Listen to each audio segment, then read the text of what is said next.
1795 წელი. თაბორის ქედის ფერდობებიდან თბილისი ხელის გულივით ჩანდა. გიორგი გურამიშვილის მეზარბაზნეები მიწას იყვნენ შეზრდილები. მათ წინ სპარსელთა უსასრულო ტალღა მოიწევდა. ზურგს უკან კი მხოლოდ სასოწარკვეთილი ქალაქი ეგულებოდათ. ქართველებს დამცველი ჯარი არ ჰყავდათ. არტილერისტებს თავად უხდებოდათ ლულების ტენვა და ხელჩართულ ბრძოლაში თავის დაცვა. ყოველი გასროლა სისხლის ფასად ჯდებოდა. როდესაც მტერი გარს შემოეხვიათ, სპარსელებმა დანებება შესთავაზეს. აღამ აჰმად ხანს მათი ხელები და გამოცდილება სჭირდებოდა. გიორგიმ თავის დაღლილ ძმებს გადახედა და შესძახა. ქართველებო, სიკვდილი კარზეა მომდგარი. შეგვიძლია უნამუსოდ დავნებდეთ, მაგრამ რომელი გირჩევნიათ, სახელიანი აღსასრული მამულისა და კარგი მეფისთვის თუ სირცხვილით სავსე სიცოცხლე. თვალი არავის დაუხამხამებია. ყველამ ერთხმად მიუგო. ჩვენს მამაპაპას არ უქნია უნამუსობა და არც ჩვენ ვიზამთ.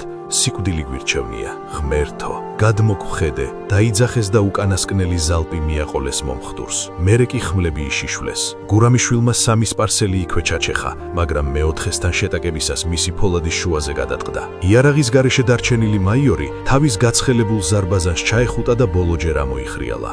ოგონდ ქვეყანამ დააღწიოს ამ განსაცდელს და მე ვიყო სამშობლოს ჭირის სანაცვლო. სპარსელები ზედ ზარბაზანზე დაესივნენ და აჩეხეს. ის არ განძრეულა. თაბორის ფერდობზე იმ დღეს ქართული არტილერია დადუმდა, მაგრამ მათი თავდადება თბილისის ქვებმა სამუდამოდ შეინახეს.